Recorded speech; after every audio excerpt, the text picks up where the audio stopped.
Hace 66 millones de años, la Tierra era un lugar vibrante. Selvas húmedas, planicies cubiertas de helechos, pantanos rebosantes de vida.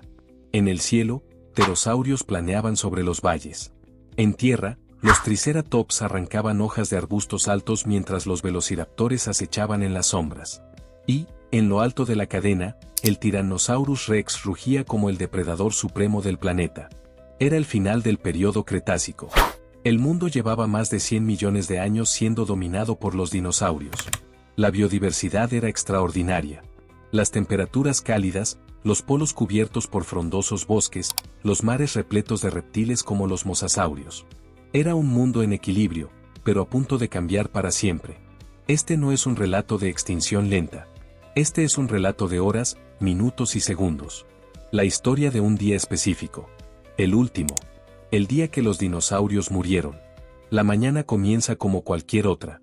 En lo que hoy sería la península de Yucatán, el aire es espeso, cálido, lleno de humedad. Una familia de hadrosaurios camina junto al borde de un río. Un anquilosaurio se revuelca en el barro. A la distancia, un grupo de torosaurios alerta a sus crías con gruñidos guturales. Un par de dromeosaurios merodean por la zona. El cielo está despejado. No hay indicios de lo que viene. Muy por encima, en el espacio, un objeto viaja a una velocidad impensable. Es un asteroide de más de 10 kilómetros de diámetro, una montaña flotante, sólida, girando lentamente sobre su eje. Viene directo hacia la Tierra. Nadie lo ve. Nadie lo oye. Aún quedan pocas horas. A más de 100.000 kilómetros por hora, el asteroide entra en la atmósfera terrestre. Lo hace a un ángulo bajo, lo que aumenta su impacto. El aire frente a él se comprime con tal fuerza que se calienta hasta el punto de explotar, generando una onda expansiva que precede al impacto por varios kilómetros. Para los que están abajo, aún no hay impacto. Pero ya hay señales. El cielo comienza a brillar, sin sol. Un fulgor irreal aparece en el horizonte. Las aves, descendientes directas de los pequeños dinosaurios terópodos, comienzan a volar en círculos, confundidas. Algunos animales miran al cielo, y corren. Los segundos se aceleran. El asteroide golpea la Tierra en la costa de lo que hoy es México. El punto de contacto es cerca de lo que será conocido millones de años después como Chicxulub. El impacto libera una energía equivalente a más de 10.000 millones de bombas atómicas, suficientes para derretir roca, vaporizar océano y perforar la corteza terrestre. Se forma un cráter de casi 200 kilómetros de ancho y más de 30 de profundidad. Todo ser vivo en un radio de 1000 kilómetros muere instantáneamente. No queda nada. Solo una masa incandescente de fuego, viento y ceniza. Los animales más alejados no lo ven. Pero lo sentirán muy pronto. El impacto genera una onda de choque supersónica. Los árboles a 1500 kilómetros de distancia se doblan y se incendian por la fricción del aire, como si el mismo cielo se encendiera. Fragmentos de roca fundida, llamados esférulas, son lanzados a la atmósfera y caen sobre todo el planeta como una lluvia ardiente. Millones de microincendios comienzan a devorar los bosques en cuestión de minutos. En lo que hoy sería Norteamérica, el calor alcanza los 1000 grados Celsius en superficie por esta lluvia global. No hay escape. Las criaturas que no mueren calcinadas sufren asfixia por el humo o entran en shock térmico. El cielo comienza a oscurecerse. La energía del impacto atraviesa la corteza terrestre como un martillo. Se generan terremotos de más de magnitud 11, mucho más fuertes que cualquier sismo registrado por la humanidad. Las placas tectónicas vibran, los volcanes despiertan. En los océanos, olas gigantescas se forman en todas direcciones. Algunos tsunamis alcanzan los 1,5 kilómetros de altura. Arrasan islas, costas y arrecifes. En cuestión de horas, el nivel del mar cambia drásticamente, generando un caos en toda la cadena marina. Los grandes reptiles acuáticos, como el Mosasaurus, luchan por entender qué está ocurriendo. Algunos mueren arrastrados por la violencia de las aguas. Otros quedan atrapados en zonas secas. La Tierra no está muriendo. Está convulsionando.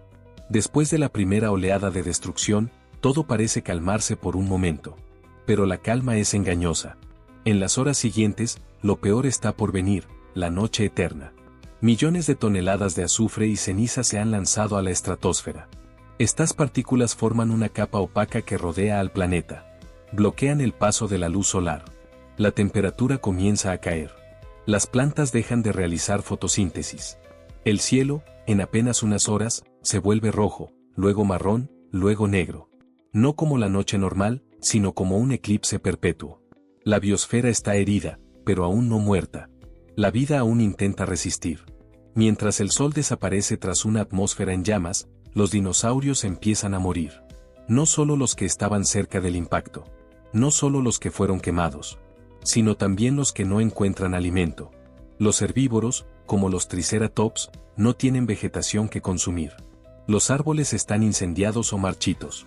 Los ríos están contaminados por cenizas. Y donde no hay herbívoros, los carnívoros tampoco tienen presa.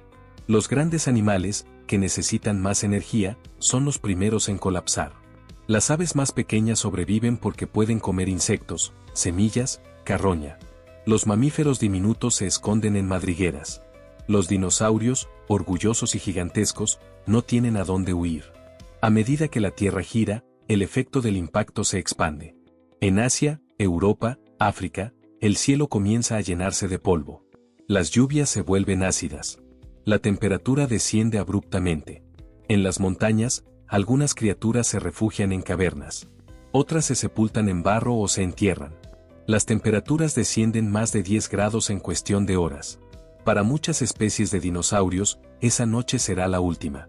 Los huevos no eclosionarán. Las crías morirán congeladas. Los bosques arderán hasta apagarse, dejando un mundo cubierto de humo y desesperación. El Cretácico no muere con un rugido. Muere en silencio. En menos de un día, la era de los dinosaurios ha colapsado. No por su debilidad, sino por un accidente cósmico sin precedentes. Pero esto es solo el comienzo. Lo que vendrá en los siguientes días, semanas y años será una extinción masiva global. La más violenta desde la desaparición de la vida marina hace 250 millones de años. Pero también, entre las sombras, surgirán los supervivientes. Pequeños. Insignificantes. Pero con un futuro inmenso. Porque en el vacío que dejaron los dinosaurios, otros animales comenzarán a escribir una nueva historia. Una historia que llevará millones de años. Y que nos llevará, a nosotros. La mañana siguiente al impacto no fue realmente una mañana.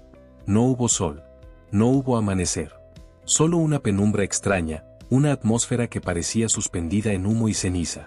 El cielo había cambiado de color. Ahora era un gris oscuro, mezclado con rojizos y negros. Silencioso. Inquietante. El mundo, literalmente, había sido cubierto por una mortaja. Millones de toneladas de dióxido de azufre, hollín y partículas de roca vaporizada estaban suspendidas en la estratosfera, impidiendo que la luz solar llegara a la superficie. Lo que había comenzado como un desastre local ya era una crisis global. El reloj de la extinción masiva seguía avanzando. Durante los días, semanas y meses que siguieron al impacto, el planeta entró en lo que los científicos llaman invierno de impacto. Sin luz solar, la fotosíntesis colapsó. Las plantas murieron por millones. Los herbívoros que aún quedaban, debilitados y sin recursos, comenzaron a desaparecer uno por uno. Y con ellos, los carnívoros. El sistema se desmoronó desde su base. Los ecosistemas marinos tampoco se salvaron. El fitoplancton, base de la cadena alimenticia del océano, también dependía del sol. Con su desaparición, los peces, los reptiles marinos y los invertebrados sufrieron una crisis sin precedentes. Las temperaturas bajaron abruptamente. Se estima que la temperatura promedio de la Tierra descendió entre 5 y 10 grados centígrados, más en algunas regiones. Las zonas templadas se congelaron. El hielo avanzó. En muchos lugares, la vida solo pudo refugiarse bajo tierra, bajo el agua, o morir. La gran pregunta es, ¿por qué algunas especies sobrevivieron mientras otras no? La clave está en el tamaño, la dieta y el comportamiento. Pequeño tamaño. Los grandes dinosaurios, incluso los no carnívoros, necesitaban enormes cantidades de alimento diario. En un mundo colapsado, simplemente no podían sostenerse. En cambio, los mamíferos diminutos, aves pequeñas, insectos y reptiles pudieron sobrevivir con menos. Dieta flexible. Los carroñeros, omnívoros o los que podían alimentarse de materia muerta, insectos, hongos o raíces enterradas tuvieron más posibilidades de encontrar comida. Hábitos subterráneos o nocturnos. Los animales que vivían en cuevas, madrigueras o eran activos durante la noche estaban más preparados para el nuevo entorno oscuro y frío. Entre los grandes sobrevivientes estaban los cocodrilos, tortugas, pequeños lagartos, insectos, algunos peces de aguas profundas y los primeros mamíferos placentarios. Pero el mayor milagro de supervivencia vino de una criatura que, aunque había convivido con los dinosaurios, logró superar el cataclismo: las aves. Sí, las aves modernas son los últimos dinosaurios vivos. Durante los siguientes 6 a 12 meses, la luz solar siguió bloqueada. Los incendios globales liberaron tanto carbono negro en la atmósfera que el cielo seguía oscuro incluso en pleno día. Se estima que más del 75% de las especies vivas en ese momento desaparecieron. En algunos ecosistemas, como los bosques tropicales, la pérdida fue de hasta el 90%. El planeta había sido reducido a lo esencial: barro, cenizas, frío y silencio. Pero incluso allí, la vida persistía. Pasado el primer año, las partículas más densas comenzaron a asentarse. La luz solar empezó a filtrarse tímidamente a través de las nubes de ceniza. El cielo, por fin, comenzó a aclararse. Con los primeros rayos de sol volvió la fotosíntesis. No como antes, pero suficiente para que los helechos, plantas resistentes a condiciones extremas, brotaran como los pioneros del Nuevo Mundo. Este fenómeno es conocido por los científicos como el spike de los helechos. Donde antes había bosques enteros, ahora solo había campos verdes y bajos. Pero eso era suficiente. Las primeras plantas trajeron insectos. Los insectos trajeron aves. Las aves atrajeron pequeños reptiles, y los mamíferos empezaron a ocupar el espacio vacío. La evolución no había terminado. Había sido reiniciada. En los años siguientes, los mamíferos comenzaron a diversificarse a una velocidad asombrosa. Ya existían antes del impacto, pero vivían a la sombra de los dinosaurios, relegados a madrigueras, refugios nocturnos y estilos de vida discretos. Ahora, con sus depredadores y competidores extintos, comenzaron a expandirse. Primero fueron pequeños insectívoros. Luego herbívoros del tamaño de gatos. Después, en cuestión de pocos millones de años, aparecieron mamíferos del tamaño de perros, caballos, osos, y más. En este nuevo mundo, los mamíferos desarrollaron capacidades mentales más complejas, crías mejor protegidas por el útero y el cuidado parental, sentidos más desarrollados. Y eventualmente, manos, cerebros, lenguaje. Sin el impacto, es probable que los humanos nunca hubiéramos existido. El asteroide no solo mató a los dinosaurios, nos dio una oportunidad. La completa recuperación de la biosfera no fue inmediata. Tomó miles, millones de años. A los 10 años del impacto, la atmósfera se había limpiado lo suficiente para que el clima comenzara a estabilizarse. A los 100 años, los primeros bosques secundarios comenzaban a desarrollarse. A los 500.000 años, los ecosistemas ya mostraban niveles intermedios de biodiversidad. Y a los 5 millones de años, la vida había alcanzado una nueva complejidad, con especies completamente nuevas que ya no tenían relación directa con el mundo del Cretácico. Fue una resurrección. Un reinicio. Un nuevo capítulo escrito por la evolución sobre los restos del anterior. Hoy, sabemos lo que ocurrió porque la Tierra conservó sus cicatrices. El cráter de Chicxulub, en Yucatán, sigue allí. Los sedimentos globales muestran una delgada capa rica en iridio, un elemento raro en la Tierra pero común en asteroides. Las esférulas, el hollín, los fósiles truncados, todo confirma lo ocurrido. Y esa historia no es solo sobre el pasado. Es una advertencia para el presente. La Tierra puede cambiar en un solo día. Y lo ha hecho antes. ¿Podría volver a pasar? La respuesta es sí. Hay miles de asteroides y cometas que cruzan la órbita terrestre. La mayoría son pequeños o tienen trayectorias controladas. Pero basta uno. Uno solo. Por eso, hoy existen programas de monitoreo planetario, como el de la NASA y otras agencias espaciales, que buscan identificar y desviar objetos potencialmente peligrosos. Ya no somos presas indefensas como los Triceratops. Pero aún dependemos de nuestro conocimiento para evitar repetir la historia. Aquel impacto fue uno de los eventos más trágicos y transformadores de la historia del planeta. En pocas horas, borró una era entera. Pero también sembró las semillas de una nueva. Los dinosaurios desaparecieron. Pero su legado sigue en las aves. Y en su ausencia, surgimos nosotros. Somos los herederos de una catástrofe. Los frutos de un mundo roto que encontró cómo volver a florecer.